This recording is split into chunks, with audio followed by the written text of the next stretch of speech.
Hi everyone. In this lecture, we are going to discuss few important questions that may be asked in the coming IT instructor or IT trainer um, related jobs interview. So this question will be important for you. And also, if you have missed our last class, then kindly go to the playlist. You'll find that one. And I will also share the link at the description box below. So let's start the class. I'm just going to share the screen.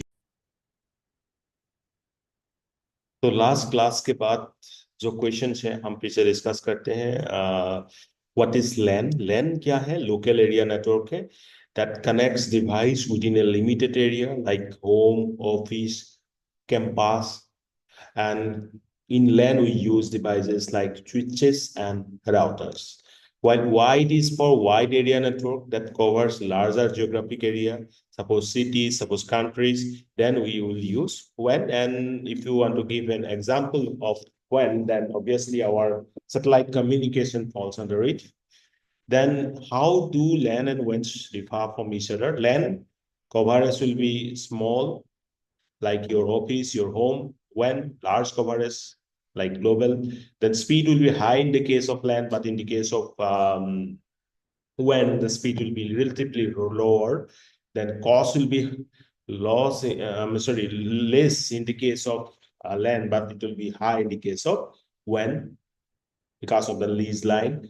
Then technology that to be used in the case of LAN is Ethernet, Wi-Fi, while in the case of WAN, ATM, frame relay, MPLS.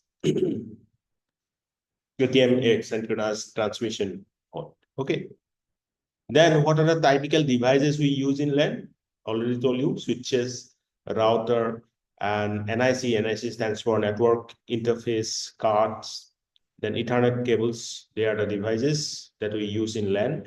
While in the case of WAN, we use what? MPLS. MPLS stands for multi-protocol level switching, frame relay, satellite communication. ठीक है, एक तो याद रख ही लेना, satellite communication use करते हैं हम. फ्रेम रिले भी याद रह जाएगा आप लोगों का. ठीक है. और आपका MPLS, multi protocol level switching. Now how do organisation secure their WANs? कैसे सिक्योर करते हैं? Obviously through firewall, then partial private network, that is VPNs, then encryption protocol like IP secured, that is IPsec, and regular network monitoring. Then VLAN kya hai? What are VLANs and how they do work in LANs? So VLAN stands for virtual LAN. That is a segment a physical LAN into multiple logical network and enhancing the security and reducing the broadcast traffic. ठीक है. VLAN समझ में आ गया ना? एक physical लैन को हम multiple logical networks में सेगमेंट करते हैं, डिवाइड करते हैं, और इससे क्या हो जाता है, आपका सिक्योरिटी को एनहेंस कर सकते हैं पार्ट, क्योंकि पूरा सेगमेंट में हम ध्यान दे सकते हैं, और ब्रॉडकास्टिंग ट्रैफिक को भी रिड्यूस कर सकते हैं. What is the role of routers in LAN and WANs? Routers connect different LANs to use each other and to the WAN, and directly data packets means writing the data packets between network based on ITP addresses. मैं simple में अगर बताऊं तो routers क्या करते हैं, बहुत सारे जो LAN है वो कनेक्ट हो रहा है और उसको कहीं और नेटवर्क में ट्रांसफर करना है. ठीक है, किसको? सब एक नेटवर्क से दूसरा नेटवर्क जो डेटा पैकेट जा रहा है उसको कनेक्ट कराना है, तो ये काम होता है आपका राउटर का. Then what is the importance of DHCP in LAN? DHCP क्या होता है आपका? Dynamic host configuration protocol. DHCP क्या है? Dynamic host configuration protocol, and it assigns IP addresses to devices dynamically, simplifying network configuration. ठीक है. तो हम डायनेमिकली अगर कोई आईपी एड्रेस असाइन करना हो तो हम क्या यूज करेंगे? DHCP यूज करेंगे. Then what is peer to peer और peer to peer LAN? Peer to peer मतलब क्या है? एक डिवाइस है और दूसरा डिवाइस सपोज मेरा है, मेरा डिवाइस के साथ डायरेक्ट उस डिवाइस के साथ जो कनेक्शन होगा, ठीक है, तो इसको हम बोलेंगे P2P कनेक्शन। तो all devices have equal roles and share resources directly without a central server. कोई भी सेंट्रल सर्वर नहीं होगा, वो डिवाइस टू डिवाइस जो कनेक्शन होगा उसको हम बोलेंगे P2P। क्योंकि ये LAN है, लोकल एरिया नेटवर्क है, तो P2P LAN। ना OSI रेफरेंस मॉडल की बात करते हैं, तो OSI स्टैंड्स फॉर क्या है आपको पता है? OSI क्या है? ओपन सिस्टम इंटरकनेक्शन मॉडल, जिसमें कि 7 लेयर्स है। Physical layer, right, data link layer, network layer, transport layer, session layer, presentation layer, application layer. ये लेयर्स को ध्यान दे लेना। फिजिकल बिलो, मतलब बॉटम मोस्ट वन, उसके ऊपर डेटा लिंक, उसके ऊपर आपका नेटवर्क, ठीक है। फिजिकल के ऊपर डाटा लिंक, डाटा लिंक के ऊपर नेटवर्क, नेटवर्क के ऊपर क्या होगा? ट्रांसमिशन होगा, ट्रांसपोर्ट। और ट्रांसपोर्ट करेंगे तो हम एक सेशन वाइज करेंगे ना, तो सेशन और केसेस आप दूसरे जहाँ पे आप बेच रहे हो, उसको कैसे प्रेजेंट कराओगे, तो क्या होगा? प्रेजेंटेशन का काम है।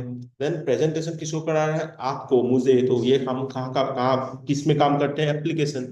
तो ऐसे आप लोग याद रखा करो, physical, data link, network, transport. आपका ट्रांसपोर्ट के बाद आपने सेशन क्रिएट किया, उसके बाद आपने प्रेजेंटेशन किया, उसके बाद आपने एप्लीकेशन। तो ये 7 लेयर्स हैं। आप ये एक आप बोल सकते हो कॉन्सेप्चुअल फ्रेमवर्क, ये प्रैक्टिकल नहीं है, ठीक है। बिकॉज अगर कोई पूछे कि तो फिर क्यों इंपॉर्टेंट है, why OSI model is important, because it provides a universal framework for designing and understanding network protocols, ensuring interoperability between system. हमें समझने के लिए कैसे ट्रांसमिशन हो रहा है, हर एक लेयर का अपना अपना प्रोटोकॉल्स है, इस प्रोटोकॉल्स के बारे में जानने के लिए, ठीक है। कोई बाग आ रहा है, कोई एरर आ रहा है, किस लेयर में एग्जैक्टली हो रहा है, वो सब चीज देखने के लिए हम ये 7 लेयर्स बहुत इंपॉर्टेंट है, मतलब टोटल OSI मॉडल इंपॉर्टेंट है। तो 7 लेयर्स यही है, याद होगी ही होगा। Physical, data link, data link से कनेक्ट होकर नेटवर्क में गया, नेटवर्क से ट्रांसपोर्ट कर दिया, ट्रांसपोर्ट से हमने सेशन क्रिएट करके प्रेजेंट किया, और प्रेजेंट के बाद एप्लीकेशन लेयर में आ गया। तो फिजिकल लेयर क्या करता है? It handles transmission. दिखाई दे रहा है ना आप लोगों सभी को अच्छे से, राइट? ओके। तो फिजिकल लेयर क्या करते हैं? आपका physical layer handles transmission of raw bits over a physical medium like cables और फाइबर ऑप्टिक्स। आप physical layer bottom most layer है, ये जो रॉ बिट्स है, रॉ बिट्स को ट्रांसमिशन कराते हैं कोई एक फिजिकल मीडियम के थ्रू, लाइक आपका केबल्स भी हो सकता है, फाइबर ऑप्टिक्स भी हो सकता है। देन डाटा लिंक लेयर का काम क्या है? ये बहुत इंपॉर्टेंट लेयर है। डाटा लिंक लेयर जो है ना, आपको याद रखना चाहिए इसे, क्योंकि ये बहुत इंपॉर्टेंट है। इसका काम है, इट मैनेजेस डेटा फ्रेमिंग, ठीक है, error detection and MAC addressing, ensures reliable node to node communication.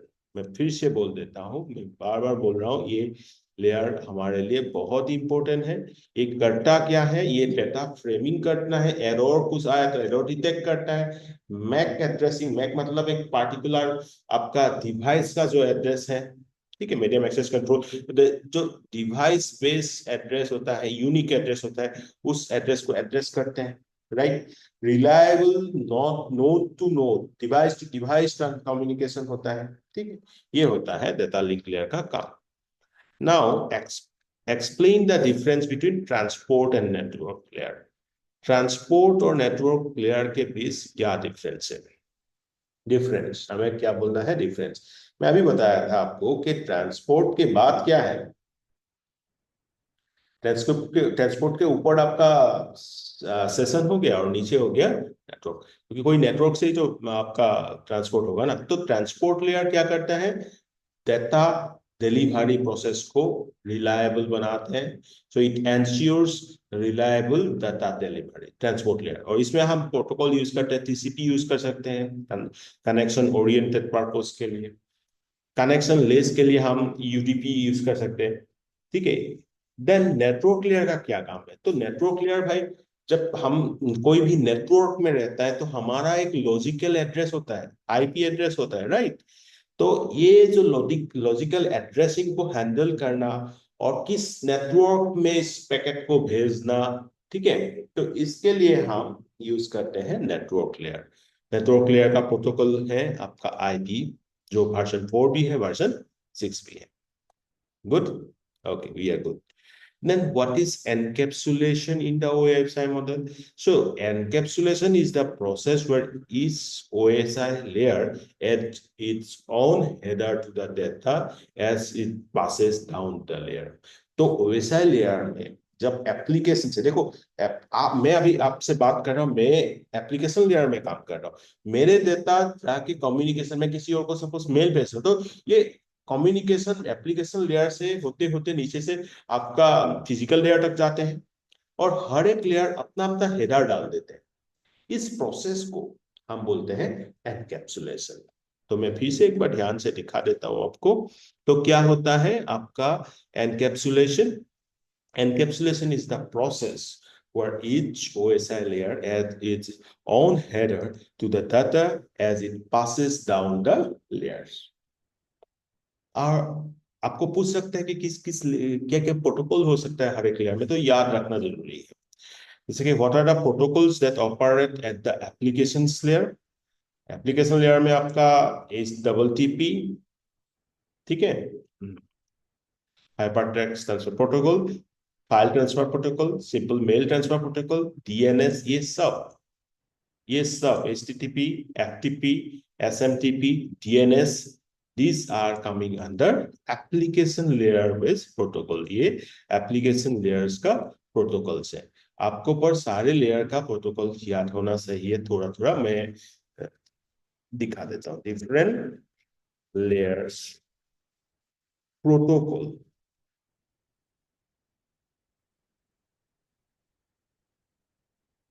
तो आपको मैं, ठीक है, ये डायग्राम से आपको याद रहेगा। में thanks to the for this imaging image.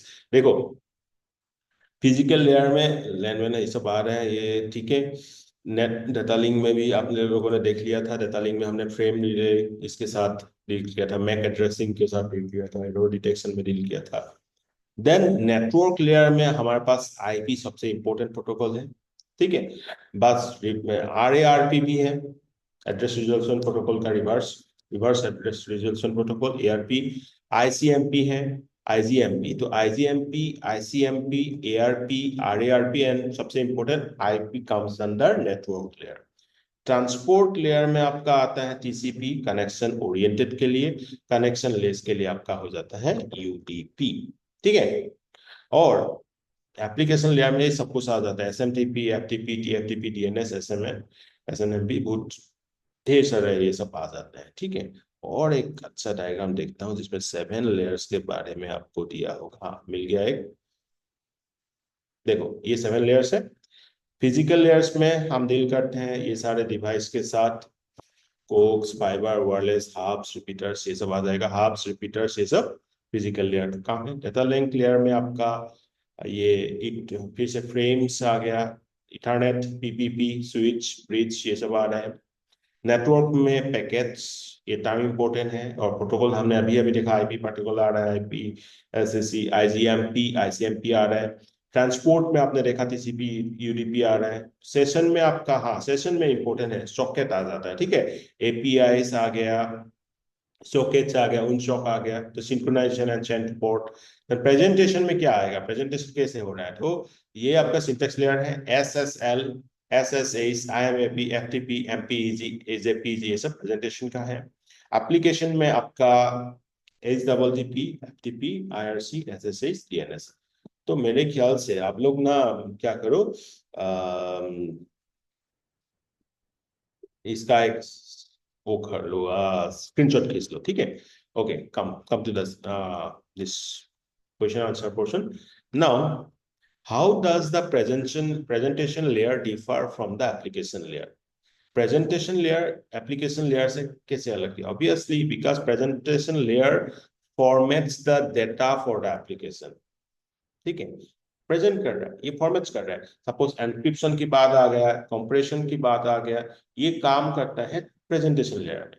While application layer provides the interfaces for user interaction. आपका सिर्फ फॉर्मेट होने से नहीं होगा, आपके पास क्या होना चाहिए, आपके पास होना चाहिए एक पार्टिकुलर इंटरफेस जिसमें से आप वो कम्युनिकेशन करोगे, आप देखोगे, तो वो एप्लीकेशन लेयर का काम आ जाता है। फिर से बोलता हूँ, presentation layer formats data for the application, like formats means encryption, then compression, these things. Application layer provides us the interface. Okay. What are the challenges of OSI model in modern network? While OSI model to great conceptual model है, but most modern protocol like TCP/IP uses a simpler architecture that combines some OSI layer जो हमने TCP/IP पे देखा था। तो TCP/IP में आपका 4 layers रहता है। ये बुक्स कभी कभी 5 लेयर्स भी बोल देते हैं, ठीक है, क्योंकि फिजिकल एंड डाटा लिंक को कंबाइन करके, मैंने क्या बोला, फिजिकल एंड डाटा लिंक को कंबाइन करके हमें मिलता है network interface layer. Okay, network interface layer by combining physical and data link layer. उसके ऊपर नेटवर्क लेयर है, तो नेटवर्क लेयर हमारा एसआई मॉडल में था। अभी यहां में इसको बोलेंगे इंटरनेट लेयर। अब इंटरनेट लेयर के ऊपर ट्रांसपोर्ट लेयर देखो बहुत इंपॉर्टेंट है टीसीपी/आईपी में, जिसके कारण हमें टीसीपी मिला है, यूडीपी मिला है। अब ट्रांसपोर्ट के ऊपर क्या था, आपका सेशन था, सेशन के प्रेजेंटेशन था, प्रेजेंटेशन के ऊपर एप्लीकेशन था। अब इन तीनों को कंबाइन करो और इसको बोल दिया हमने एप्लीकेशन लेयर। Got it? तो ये आपका 4 लेयर्स है। ये बुक्स के ऊपर टेननबाउम की किताब है, टेननबाउम किताब में जैसे दिया गया है, या तो फिरोजमान की बुक में जैसे दिया गया है। तो कभी कभी किसी में बोलते हैं 4, किसी में 5, तो डोंट गेट कंफ्यूज, मैंने आपको पूरा बता दिया। नेटवर्क इंटरफेस लेयर जो टॉपमोस्ट लेयर है, that is actually made used by combining 2 layers, physical and data link layer. Then उसके ऊपर आपका इंटरनेट लेयर, उसके ऊपर ट्रांसपोर्ट लेयर, उसके बाद ऊपर जो था आपका session, presentation and this application, तीनों को कंबाइन करके हमने बोल दिया application layer. Now how does टीसीपी/आईपी differs from OSI model? Very simple, क्योंकि टीसीपी/आईपी में क्या होता है, आपका मोर प्रैक्टिकल ओरिएंटेड होता है, ओएसआई आपका कॉन्सेप्चुअल मॉडल है। So TCP IP combines applications, OSI application presentation session layers into one in TCP/IP and more focus on real world implementation. Then what are the main protocols of protocols in the TCP/IP application layer? अभी बोला था आपको क्या क्या है, सारे आ जाता है। HTTP, S secured version, FTP आ गया, आपका DNS आ गया, SMTP आ गया, पोस्ट ऑफिस प्रोटोकॉल वर्जन 3 आ गया, IMAP आ गया, ये सारे से आ जाता है आपका TCP/IP का एप्लीकेशन लेयर का प्रोटोकॉल। देन ये पर थोड़ा सा याद रख लेना, इंपॉर्टेंट है। What are the purpose of transport layer in TCP/IP? It ensures, कौन ensure करता है? ट्रांसपोर्ट लेयर क्या करता है? एंड टू एंड कम्युनिकेशन को ensures करता है, रिलायबिलिटी एंड फ्लो कंट्रोल करता है, और इसके लिए यूज करता है टीसीपी जो रिलायबल है, एंड यूडीपी जो फास्टर है, एंड कनेक्शन लेयर है। सॉरी सॉरी, ठीक है, समझ में आ गया। ये ट्रांसपोर्ट लेयर का काम है। ये इसका काम क्या है? End to end reliable communication, ऐसा बोल देना, जिसके लिए ये टीसीपी यूज करता है, और फास्टर पर्पस के लिए यूज करते हैं ईडीपी, जो कि कनेक्शन लेस है। What is the function of IP in the टीसीपी/आईपी model? तो आईपी इंटरनेट प्रोटोकॉल है, ये लॉजिकल एड्रेसिंग एंड रूटिंग के साथ डील करता है। It directs data packets to their destination. How does TCP achieve reliability? TCP कैसे reliability को achieve कर पाता है? थ्रो रिलायबल मतलब समझते हैं, कोई भी ट्रांसफर कर रहे हैं, किसी को मिल रहा है या नहीं मिल रहा, आप स्पीड पोस्ट भी करते हो, आपके पास एक एक्नोलेजमेंट शिप आता है, राइट? ये कहाँ तक पहुंचा है, ये सारे इंफॉर्मेशन आप उससे देख सकते हो। तो मैंने क्या बोला? एक्नोलेजमेंट। टीसीपी एक्नोलेजमेंट के थ्रू ये रिलायबिलिटी लाते हैं, ठीक है। TCP by using acknowledgement, retransmission and sequence number to ensure the correct delivery. ये इंपॉर्टेंट क्वेश्चन था, याद रख लेना। ये क्वेश्चन सिर्फ इंटरव्यू पर्पस के लिए नहीं, आप लोगों को बहुत सारी चीजों में काम आएगा। What is the role of DNS? आप रोल ऑफ डीएनएस पहले बताओ। देखो, नंबर याद रखना कठिन है, to memorise the number it's very difficult, It's not impossible, but it seems to be difficult for human. But we can easily remember the names. तो ये पर्पस है, हम नेम यूज करते हैं और उस नेम को पर कन्वर्ट कराना पड़ता है फिर से एड्रेस का न्यूमेरिक फॉर्म में। वो ही काम करता है डीएनएस। डीएनएस इसको ट्रांसफर करते हैं, ठीक है, किसको? A human readable domain names को उसके रेस्पेक्टिव आईपी एड्रेस में, ठीक है। Then what is subnetting in TCP/IP? Subnetting divides a larger IP network into smaller subnetworks to improve routing efficiency and network security. Subnetting क्या करते हैं? बड़ा IP network को उसको डिवाइड करके सब नेटवर्क में कन्वर्ट करता है। और ये क्यों करते हैं? ये इसलिए करता है ताकि एफिशिएंसी बढ़े, नेटवर्क सिक्योरिटी बढ़े। नेट क्या है? Network address translation. नेट क्या है? Network address translation. इसका काम क्या है? इसका काम है, it allows multiple devices on a private network to share a single public IP address, conserving IP address space. तो network address translation क्या करते हैं? allows multiple devices on a private network to share a single public IP address, conserving the IP address space. ठीक है। अब TCP UDP के बीच क्या difference है? टीसीपी कनेक्शन ओरिएंटेड है, यूडीपी कनेक्शन लेस है। टीसीपी रिलायबल है, बट क्योंकि इस टीसीपी के साथ एक्नॉलेजमेंट आपका है, एसीके है, ठीक है। बात ऐसा कुछ नहीं है ये यूडीपी केस में। तो यूडीपी को हम डायरेक्ट रिलायबल नहीं बोल सकते, अनरिलायबल है, राइट। बट टीसीपी को हम बहुत मतलब फास्टर चीजों के लिए यूज नहीं कर सकते हैं। We can use it for suppose file transfer और लाइक दैट। बट यूडीपी को हम वीडियो स्ट्रीमिंग के लिए भी यूज कर सकते हैं, वॉइस ओवर आईपी के लिए भी यूज कर सकते हैं, वेब ब्राउजिंग के लिए हम टीसीपी यूज करेंगे। तो दीज आर द डिफरेंसेस। आप ये सबको आपको सीखना होगा, तो आप ये पैकेट ट्रेसर यूज कर सकते हो, सिस्को का पैकेट ट्रेसर, ठीक है। ओके, तो नेटवर्किंग के ऊपर थोड़ा क्वेश्चन बता दिया था मैंने, आपका पाइथन के ऊपर बता दिया था कल, ठीक है। नेक्स्ट क्लास में देखते हैं आगे क्या इंपॉर्टेंट डिस्कस करना होगा। Thank you.